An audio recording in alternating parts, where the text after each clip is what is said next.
วัสดีครับที่นี่ร้านดีเจริญยนต์ซื้อขายแลกเป็นรถบิ๊กไบค์มือสองนะครับวันนี้ตามคำเรียกร้องไม่ได้พามาชมดูคติเดวิลนะครับเปิดตัวด้วยดูคติเดวิลแต่รถคันนี้ต้องใช้คำว่า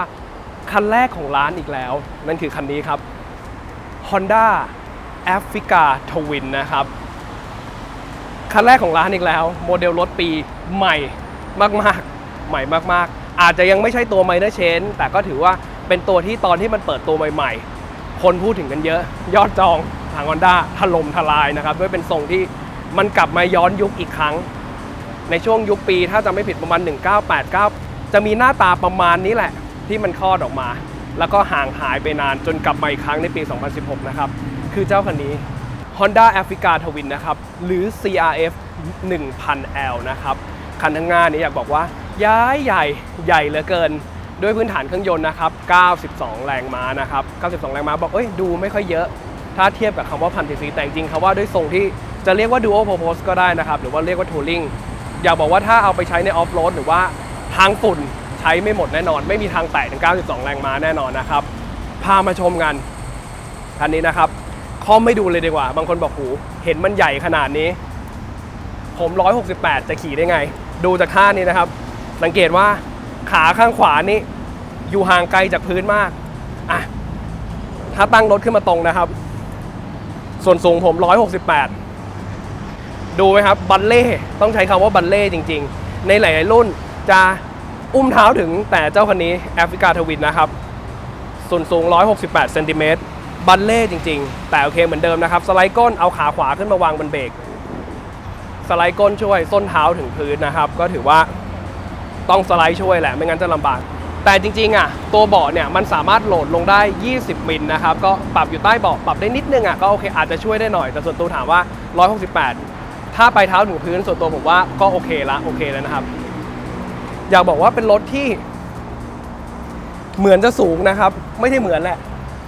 มันสูงเลยแหละแต่ถามว่าพอลองไปขับจริงๆนะครับคลิปนี้พามาดูรถโดยรวมก่อนผมมีลองไปวนเล่นถนนใหญ่นะครับแล้วก็วิ่งในซอยวิ่งไรอยากบอกว่าเป็นรถที่มันสูงนะเมื่อส่วนตัวความสูงที่ผมเนี่ยพอออกตัวเดินหน้าไปปุ๊บขาขึ้นมาตั้งบนพักเท้านะครับอยากบอกว่ามันเป็นรถที่คอนโทรลง่ายจริงนะครับเบาในที่นี้น้ำหนักไม่ได้เบานะครับน้ำหนักตัวรถเนี่ย200ประมาณ230โลได้อันนี้คือเป็นสเปคน้ำหนักของตัวสเปค MT หรือสเปคเกียร์ธรรมดานะครับแต่ในตัวสเปคเกียร์ออโต้หรือที่ว่าเป็น Dual Clutch เนี่ยมันจะมีเกียร์มีโซลินอยด์อยู่ตรงนี้เป็นลูกใหญ่ๆขึ้นมานะครับทำให้ตัวน้ำหนักของเกียร์ออโต้เนี่ยมากกว่าเกียร์ MT ถึง10กิโลกรัมนะครับเจ้านี่หนัก230ถ้าเกียร์ออโต้ก็จะหนักอยู่ประมาณ240นะครับแต่โอเคมันก็เป็นตัวเลขที่ต่างกันประมาณ10โลขับจริงไม่ค่อยรู้สึกเท่าไหร่เพราะว่าการกระจายน้ำหนักมันค่อนข้างทำได้ดีในรถรุ่นนี้อยู่แล้วนะครับเมื่อเทียบกับรถที่เซกเมนต์ใกล้เคียงกันเอาว่าหน้าตาประมาณนี้ที่เป็นทัวริงไม่ว่าจะเป็นค่ายรถยุโรปรถญี่ปุ่นด้วยกันอยากบอกว่าเจ้านี้ก็ถือว่าเบานะครับ230เพราะส่วนใหญ่เขาจะอยู่ประมาณ240-250กิโลกรัมแต่เอาเข้าจริงเวลาขี่เนี่ยไม่ได้รู้สึกว่ามันหนักถึง230กิโลกรัมขนาดนะครับด้วยการวางบาลานซ์ที่อยากบอกว่ามันทำได้ดีมากๆก็เนี่ยถือว่าเบาไหมก็ตั้งรถตรงก็ไม่ได้รู้สึกว่าหนักมากนะครับในรถหลายๆรุ่นที่เป็นทรงที่มันสูงขนาดนี้การที่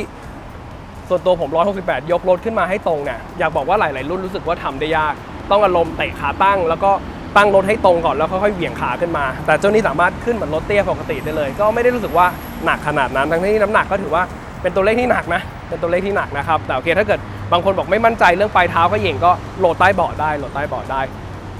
มาดูที่เครื่องยนต์นะครับอย่างที่เกริ่นไปเครื่องยนต์998 cc 2สูบเรียงเป็น parallel twin นะครับอย่าบอกว่า2สูบเรียงในที่นี้มาฟังเสียงเลยดีกว่าบางคนนึกภาพไม่ออกนะครับ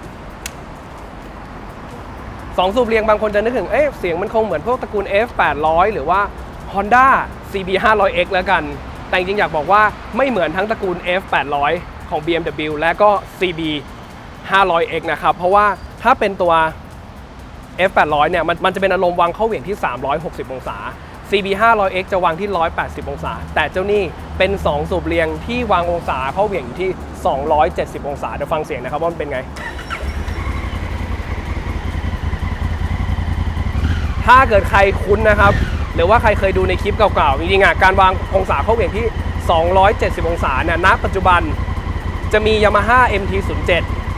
แล้วก็เจ้า Triumph Bonneville ยุคที่มันเป็นหม้อน้ำนะครับที่จะวางเป็น2สูบที่วางองศาที่270องศานะครับแต่สังเกตที่เสียงดีๆทั้งเสียงและ performance มันจะเป็นเสียงและ performance เดียวกับใน L Twin หรือ V Twin ที่วางเข้าเวทที่90องศาจะเป็นเสื้อแยกนะครับเพียงแต่ไอ้เจ้านี่มันเป็น270องศาเพราะว่าเนื่องด้วยมันเป็นเสื้อที่มันเป็นวางเรียงอย่างนี้แต่ถ้าเกิดแยกเสื้อสูบเป็น L นั่นคือ performance เดียวกันเลยซึ่งอย่างที่สังเกตฟังเสียงเนี่ยเสียงจะเหมือนสูบ V เลยเพราะฉะนั้น performance ได้ performance ของสูบ V เลยนะครับ2สูบแต่มันเป็น2สูบเรียงต่อมาดูที่เครื่องยนต์นะครับสเปคเครื่องยนต์เนี่ย92แรงม้าที่ 7,500 รอบบางคนบอกว่าไม่เยอะอย่างที่ผมบอกไม่ได้เยอะแต่สำหรับทรงนี้ผมว่าเหลือๆใช้บนออนโรดออฟโรดถือว่าเหลือแล้วแหละถ้าเราไม่ได้แบบเป็นสายฮาร์ดคอร์เหมือนรถสปอร์ตต้องวิ่งความเร็วสูงมากด้วยความเร็วยืนพื้นที่เดินทางทั่วไปถือว่าพอแล้วเหลือๆนะครับจริงๆท็อปสปีดผมไปดูที่เมืองนอกเนี่ยวิ่งกันได้230กิโลเมตรต่อชั่วโมงนะครับแต่ด้วยทรงโอเคอาจจะรู้สึกว่ามันสูงแต่230บอกเลยว่าถนนเมืองไทยก็แทบจะหาถนนวิ่งไม่ได้เลยนะครับไม่แนะนำให้ขับเร็วนะกฎหมายบังคับกฎหมายไทยเราบังคับให้วิ่งได้แค่ความเร็ว80กิโลเมตรต่อชั่วโมงเท่านั้นอันนี้พูดข้อมูลให้ฟังเฉยๆนะครับต่อมาดูที่แรงบิดเป็นตัวเลขที่น่าสนใจนะครับแรงม้าดูอาจจะไม่เยอะแต่แรงบิดบอกว่ามาที่99นิวตันเมตรที่ 6,000 รอบเป็นแรงบิดที่มาเยอะแล้วก็มาในรอบต่ำก็โดยทรงสไตล์มันแหละออฟโรดมันก็ประมาณนี้อยู่แล้วนะครับก็ถือว่าจากที่ลองขับดูก็รู้สึกว่าแรงบิดแรงชูดที่ออกตัวไปมันทำได้ดีเลยทีเดียวแต่โอเคผมยังไม่ได้ลองความเร็วที่มันสูงขนาดนั้นนะเอาไปวิ่งวนแค่100 กว่าก็โอเคถนนมันไม่มีให้วิ่งละอันนี้ข้อมูลโดยประมาณนะครับต่อมาดูในสเปคของเครื่องยนต์นะครับจริงๆในแอฟริกาทวินเนี่ย Honda บ้านเราอ่ะหลักๆเลยจะมี2ตัวคือเกียร์ MT ที่เป็นเกียร์ธรรมดาเหมือนมอเตอร์ไซค์ทั่วไป1สับลงนอกนั้นงัดขึ้นกับอีกตัวนึงที่มันเป็นเกียร์ออโต้ที่เป็น Dual Clutch นะครับซึ่งอารมณ์เนี่ยมันจะเหมือนในตัว Honda VFR 1002X นะครับเคยทำรีวิวไปแล้วที่มันเป็นคันใหญ่ๆเครื่องสูบ V เป็นเกียร์คือเกียร์ออโต้แหละหลักการคล้ายๆกับในตัวล่าสุดที่ผมทำคลิปไปเจ้า Honda NM4 นะครับก็คือเป็นเกียร์ออโต้เหมือนกันคือเกียร์มันมีแต่เราไม่ต้องมานั่งถอนเกียร์ไม่ต้องกำคลัตช์นะครับก็คือมันจะเข้าเกียร์เป็นเกียร์ออโต้เหมือนรถยนต์เลยก็ว่าได้ราคารู้สึกป้ายแดงจะต่างกันประมาณ 30,000 แต่เจ้าคันข้างหน้านี้คือเป็นตัวเกียร์ MT นะครับก็ถามว่าอันไหนดีกว่ากันถ้าด้วยเทคโนโลยีเนี่ยออโต้มันต้องเป็นเทคโนโลยีที่สูงกว่าแต่มันเป็นโจทย์ที่คนชอบกับไม่ชอบนะครับบางคนขับเกียร์ธรรมดาแล้วชอบบางคนขับเกียร์ออโต้แล้วชอบแต่ด้วยสากลยูนิเวอร์แซลก็รู้สึกว่าความคุ้นเคยบางคนอาจจะคุ้นเคยกับคำว่า MT แต่อยากบอกว่าถ้าเป็นตัวเกียร์ออโตเมติกของ Honda นะครับมันเป็นเกียร์ที่ฉลาดจริงๆแต่ก็มันเป็นอีกฟิลนึงเลยที่ต้องใช้คำว่ารถรุ่นเดียวกันแต่เกียร์คนละตัวความรู้สึกในการแบบขี่จะต่างกันเลยนะครับแต่โอเคออโต้ไม่ต้องพูดแหละเรามาดูในตัว MT นี้แล้วกันต่อมานะครับสเปคเครื่องยนต์ตัวนี้เนื่องจากเป็นเกียร์ MT ระบบคลัตช์ได้ slipper clutch ด้วยไม่ธรรมดานะครับแล้วต่อมาอีกตัวหนึ่งที่ถือว่าเป็นซิกเนเจอร์อยู่ในตัวนี้นะครับคือระบบแคมชาร์ปในตัวนี้ Honda ใช้คำว่า Unicam นะครับจริงๆตัวรถเนี่ยมันเป็น Single Overhead Cam Sharp นะครับหรือแคมเดี่ยวแต่คำว่า Unicam มันจะพิสดารกว่าเขาเราจะได้ยินในยุคใหม่ๆ Double Overhead Cam Sharp ที่เป็นแคมคู่มีแคมชาร์ป2ตัววางอยู่บนวาล์ว ID และวาล์วไอเสียนะครับส่วน Single Overhead Cam Sharp ในรถทั่วไปเราจะเห็นว่ามันจะมีแคมอยู่อันเดียวอยู่ตรงกลางแล้วก็จะเป็นกระเดื่องยื่นออกมาซ้ายขวาเพื่อเปิดปิดวาล์ว ID ไอเสียนะครับแต่เจ้านี่คำว่า Unicam นี่คืออะไรมันมีความเป็นผสมผสานนะครับเป็นแคมเดี่ยวแต่นะตัวแคมจะวางอยู่บน ID นะครับจะวางอยู่บน ID แล้วก็ยื่นกระเดื่องไปเปิดไอเสียซึ่งก็ถือว่าเป็นหน้าตาที่ไม่มีใครทำมี Honda นี่แหละที่มันจะเป็นอารมณ์นี้นะครับซึ่งมันจะไม่ได้เป็น Single Overhead จ๋าหรือว่า Double Overhead จ๋าขนาดนั้นนะครับมันมีความผสมผสานอันนี้ก็เป็นตัวที่เขาบอกมาว่าเป็นสิ่งที่แปลกอยู่ในรถคันนี้นะครับต่อมาดูในเรื่องของตัวระบบระบายความร้อนนะครับหม้อน้ำคู่นะครับจะมีแผงหม้อน้ำอยู่ซ้ายขวานี่ฝั่งนี้อันนึงฝั่งนี้อันนึงไซส์หม้อน้ำเนี่ยจากที่ผมดูแล้วคล้ายๆกับตระกูล RVT ในยุคก่อนแต่ยุคก่อน RVT มันจะไว้ข้างนะครับซ้ายขวาแต่เจ้านี่วางอยู่ตรงกลางนะครับแต่แบ่งเป็นซ้ายกับขวานะครับก็ระบายความร้อนด้วยหม้อน้ำนะครับเครื่องยนต์ก็ประมาณนี้ต่อมาดูที่ช่วงล่างนะครับอย่าบอกว่าแกนโชคอลังการมากโชว่า45มิลอัพไซด์ดาวนะครับโชคหน้าเป็นแกนโชค45มิลนะครับแต่นี่สติ๊กเกอร์เขาติดอัพไม่เฉยแต่ของเดิมจริงๆเป็นโชว่านะครับ45มิลระบบเบรก เป็นนิชชินนะครับที่เราเห็นกันอยู่ประจำแหละปั๊มหน้า4พอร์ตเป็นดิสซ้ายดิสขวานะครับมาดูในส่วนของล้อหน้านิดนึงอยากบอกว่าเห็นวงล้อเนี่ยส่วนใหญ่เรามักจะเห็นล้อหน้าอาจจะ19นิ้วนะครับส่วนล้อหลังจะเป็นประมาณ17-18แต่มาดูในสเปคอย่างของเจ้านี่ล้อหน้านะครับ21นิ้วเดี๋ยวผมเลื่อนหน้ามาให้ดูมันอมเข้าไปในยางมันอมเข้าไปในบังโคลนนะครับนี่9 10 90 21ล้อหน้าแม็กหน้าไม่ใช่แม็กวงหน้านี่เป็นซี่ลวดนะครับ21นิ้วแล้วมาดูในชุดล้อหลังเป็นซี่ลวดเช่นกันนะครับ150 70 18 นิ้ว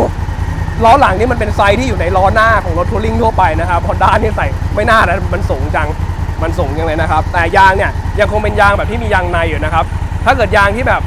ไม่มียางเป็นซี่ลวดไม่มียางในจะสังเกตว่าปลายหมุดมันจะแทงออกมาข้างนอกแต่เจ้านี่ยังอยู่ตรงกลางก็ยังเป็นรถที่ยังมียางในอยู่ไม่ได้เป็นเรเดียนนะครับสิ่งที่ทำให้รถมันสูงขนาดนี้ข้อดีกันเลยนะครับสไตล์ของรถออฟโรดมาดูที่กาวเคลียร์แลนซ์คำว่ากาวเคลียร์แลนซ์คืออะไรระยะจากพื้นถึงก้นแข้งนะครับ25เซนจากพื้นถึงนี่นะครับ25เซนมาเลยทำให้รถมันสูงเหลือเกินแต่ก็โอเคแหละอารมณ์ว่าเราไปวิ่งในป่าในเขาหรือว่ากรณีวิ่งลุยทานน้ำน้อยๆนะครับก็ถือว่าเป็นรถที่สูงเพราะส่วนใหญ่รถกาวเคลียร์แลนซ์ของรถทั่วไปเนี่ยมันจะไม่ค่อยสูงมากอยู่ประมาณ10เซนประมาณนี้แหละซึ่งเจ้านี่อย่าบอกว่าวิ่งกรุงเทพรถติดๆอันนี้ไม่แนะนำให้ทำนะขึ้นฟุตบาทลงฟุตบาทนี่ไม่ต้องกลัวอ่างก้นแข็งเนี่ยโดนฟุตบาทแน่นอนแต่อันนี้ไม่แนะนำให้ทำนะครับผิดกฎหมายนะครับมาดูอันที่โชคหลังนะครับโชคหลังเนี่ยเป็นอารมณ์วางอยู่ตรงกลางนะครับแต่ไม่เชิงทิ้งดิ่งจ๋าขนาดนั้นนะจะเป็นอารมณ์เฉียงนิดนึงเฉียงหน่อยๆแล้วก็สามารถปรับตัวนี้ได้นะครับปรับแข็งอ่อนตรงนี้ได้อารมณ์ถ้าเกิดน้ำหนักมาตรฐานก็ไม่ต้องไปปรับมันหรอกแต่อารมณ์ถ้าเกิดเดินทางมีของเดินทางสัมภาระเยอะหรือคนขับคนซ้อนน้ำหนักเยอะมากๆนี่คือรวมๆกันแล้วประมาณเกือบ300โลคือ200โลขึ้นก็ปรับให้มันแข็งขึ้นช่วยหนึ่งก็ทำให้ขี่ดีขึ้นนะครับส่วนช่วงนี้ก็เป็นชุดโซ่สเตอร์ปกติไม่ได้ขับพิสดารไม่ได้ขับเพาหรือขับสายพานนะครับก็คือเป็นชุดโซ่สเตอร์ยูนิเวอร์แซลอยู่ละปกติแล้วมาดูกันที่หน้าปัดเรือนไม้นะครับตำแหน่งนี้เรียบง่ายๆหน่อยแต่โดนพวกสายเบรกสายคัทบังจริงๆก็เรียบง่ายๆนะครับแต่ก็บอกเกือบครบแล้วแหละข้างบนเป็นวัดรอบนะครับแล้วก็ตรงนี้เป็นความเร็วดิจิตอลนะครับกิโลเปอร์อาวส่วนด้านขวานี่ก็คือเป็นเกณฑ์น้ำมันระดับเกณฑ์น้ำมันนะครับส่วนแผงด้านข้างด้านล่างเนี่ยมันก็จะเป็นพวกอันนี้คือ traction control นะครับปรับได้3ระดับ N ไฟบอกตำแหน่งเกียร์1 2 3 4 5 6ก็จะมีบอกตำแหน่งนี้อันนี้ก็เป็นพวกค่าบอกอุณหภูมิโดยรวมนะครับโดยรอบ35องศาแล้วก็พวกค่าเอเวอเรจทั่วไประยะไมล์ทั้งหมดรวมถึงจับทิศนะครับส่วนด้านล่างนี่ก็คือเป็นอุณหภูมิน้ำหล่อเย็นส่วนด้านข้างนี่ก็จะเป็นพวกไฟเตือนพวกไฟนะครับอันนี้ traction control มันจะคู่กับ ABS เนื่องจากรถเนี่ยอย่างที่บอกมอเตอร์ไซค์มันจะต้องคาลิเบรตตัวมันเองทุกครั้งที่เราสตาร์ทรถใหม่นะครับผมเพิ่งสตาร์ทยังไม่เดินหน้าถ้าเดินหน้าปุ๊บจะดับหมดแต่ถ้าไม่ดับหมดก็คือแปลว่ารถมีปัญหานะครับแล้วก็พวกไฟเตือนอีกทีนึงไฟเกียร์ว่างแล้วรวมถึงพวกไฟเลี้ยวซ้ายเลี้ยวขวาทั่วไปนะครับมันก็จะมีบอกก็เรียบง่ายๆแหละเพราะนั้นครบแล้วมาดูที่ตรงนี้นะครับมีปุ่มนี่มีปุ่มนี้คือปุ่มปิด ABS ที่ล้อหลังนะครับกดค้างไปปุ๊บสังเกตว่าหน้าปัดมันจะมีเตือนตรงนี้เลยว่าปิด ABS ล้อหลังอารมณ์เวลาเราไปวิ่งออฟโรดนะครับหรือว่าวิ่งลุยทางฝุ่นนะครับก็คือปิดได้แต่ล้อหน้าปิดไม่ได้นะคือปิดได้ล้อหลังเดียวตรงนี้ก็ถือว่าหน้าปัดเรือนไม้ก็เรียบครบแล้วแหละบอกกันส่วนใหญ่นะครับแผงคอนโทรลก็ไม่มีอะไรมากก็ทั่วไปนะครับเปิดปิดไฟหน้าพวกฟังก์ชันเซ็ตทั่วไปนะครับรวมถึง traction control สามารถปรับความเซนซิทีฟได้ด้วยที่ตัวนี้นิ้วชี้มือซ้ายนะครับกดไปก็ถือว่าง่ายนะพอเรากดปุ๊บเนี่ยมาดูที่หน้าปัดมันก็จะขึ้นเป็นเนี่ย3-4 ขีดเนี่ยอันนี้ก็คือของ traction control นะครับก็ถือว่าเป็นรถที่คนพูดถึงเยอะนะครับส่วนตัวจากที่ลองไปขี่เนี่ยเดี๋ยวโอเคคลิปนี้ทำให้ดูก่อนแล้วเดี๋ยวผมพาไปวนรอบให้ฟังเสียง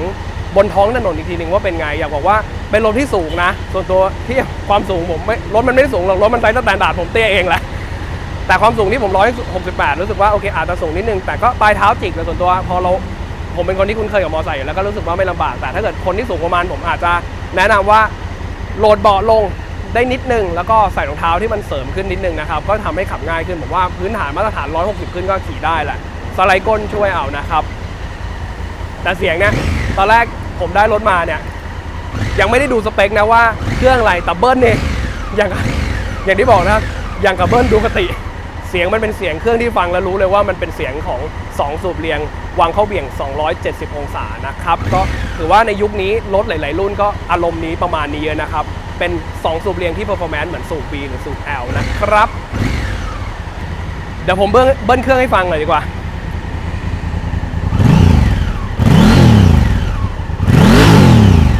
เสียงดุและดิบมากๆนี่ขนาดท่อเดิมนะตัวเสียงเครื่องเนี่ยมันจะมีวิวอยู่นิดหน่อยแต่เพลงไม่วิวนะครับพวกตระกูลไทอัม3สูบนะแต่ก็พอมีเสียงอยู่บ้างแต่ปลายท่อเนี่ยอยากบอกว่าผมว่าท่อเดิมเนี่ยอารมณ์สายทัวริ่งไม่ต้องเปลี่ยนเลยเพราะว่าไม่ได้เงียบต้องใช้คำว่าไม่ได้เงียบเป็นเป่าสากเลยขนาดนั้นนะครับโอเคเดินเบาไม่ได้ยินแต่พอเราเร่ง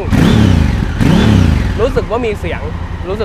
นะครับแต่โอเคอารมณ์อยากลั่นไปเปลี่ยนท่อแต่ส่วนตัวสไตล์รถทัวริ่งถ้าเกิดไปเปลี่ยนท่อเวลาเราเดินทางมันจะหนวกหู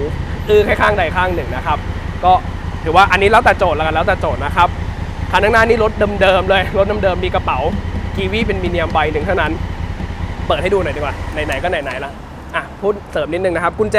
เป็นกุญแจชิปนะครับ HISS ก็กุญแจเหมือนตระกูล Honda CB ทั่วไปก็ไม่ได้รู้สึกว่าผิดแปลกอะไรส่วนกุญแจอีกดอกนี่เป็นกีวีนะครับมาดูล้อกีวีกระเป๋าหลังทำมารายละเอียดได้ค่อนข้างดีนะครับมีตัวอันเนี้ยต้องเปิดนี่ก่อนเพราะว่ากันเรื่องน้ำเข้ารูกุญแจแล้วก็เข้าไปเปิดนะครับหมุนปุ๊บดึงเปิดดูค่อนข้างใหญ่นะก็ผมว่าเก็บหมวกกันน็อกเก็บอะไรได้ครับก็ถือว่าโอเคละสายเดินทางใบหลังถ้าเราไม่ได้เป็นฮาร์ดคอร์อารมณ์ประมาณว่าเน้นใส่ของเยอะอะไรขนาดนั้นกระเป๋าข้างแทบจะไม่จำเป็นนะครับแต่โอเคเดินทางทั่วไปวิ่งระยะทางไม่ไกลมากหรือว่าออกทริปแบบเช้าเย็นกลับกระเป๋าใบหลังนี่อยากบอกเลยว่ามีประโยชน์มากๆนะครับโอเคสำหรับเรื่องราคานะครับถ้าเป็นตัว MT รถใหม่เนี่ยรู้สึกจะอยู่ 550,000 ถ้าเป็นตัว Kia Auto จะอยู่ 580,000 แพงกว่าเขา 30,000 ส่วนราคารถมือ2อยากรู้ว่าเท่าไหร่เดี๋ยวผมทิ้งลิงก์ไว้ด้านล่างนะครับหรือเข้าไปดูที่หน้าเว็บได้บางคนดูจากทีวีนะครับทีวีไม่สามารถกดลิงก์ด้านล่างได้ก็เข้า Google เลยง่ายที่สุดค้นหาคำว่า Big Bike นะครับคุณจะเจอเว็บไซต์ร้านดีเจริญยนต์อยู่ที่หน้าแรกของ Google นะครับ www.dbigbike.com เข้าไปดูราคาตารางผ่อนในนั้นได้เลยโอเควันนี้โดยประมาณแล้วกันนะครับเหมือนเดิมสำหรับท่านใดที่ขับรถรุ่นนี้อยู่ Honda Africa Twin อยากแชร์ข้อมูลอะไรเพิ่มเติมมาหรือว่าอยากจะเสริมอะไรขึ้นมาแบ่งปันข้อมูลกันใต้คอมเมนต์ใน YouTube Channel D Big Bike ได้เลยนะครับโอเคฝากไลค์ฝากแชร์ฝาก Subscribe YouTube Channel D Big Bike ด้วยแล้วเหมือนเดิมผมมีรถอะไรดีๆเรื่องราวอะไรแปลกๆรถแปลกๆมาทำให้ชมเหมือนเคยนะครับช่วงนี้พยายามลงคลิปให้ได้ทุกวันนะครับเพราะว่ากระแสรู้สึกคนดูยอดวิวเยอะมากคนยิ่งดูผมก็ยิ่งมันนะยิ่งหารถแปลกๆมาลงเรื่อยๆพอได้เจ้าคันนี้มานี่ถือว่าถึงกับร้องว้าวเลยนะคันแรกของร้านอีกแล้วกับเจ้า Honda Africa Twin นะครับหรือว่า CRF 1000L 1000L นะครับสีสวยนะคันนี้เป็นสีไตรคัลเลอร์นะครับเป็นสี3สีโอเควันนี้โดยประมาณแล้วกันขอบคุณที่ฟังจนถึงจุดนี้นะครับวันหน้ามีอะไรดีอัปเดตให้เรื่อยๆเหมือนกันนะครับขับขี่ปลอดภัยทุกท่านครับสวัสดีครับ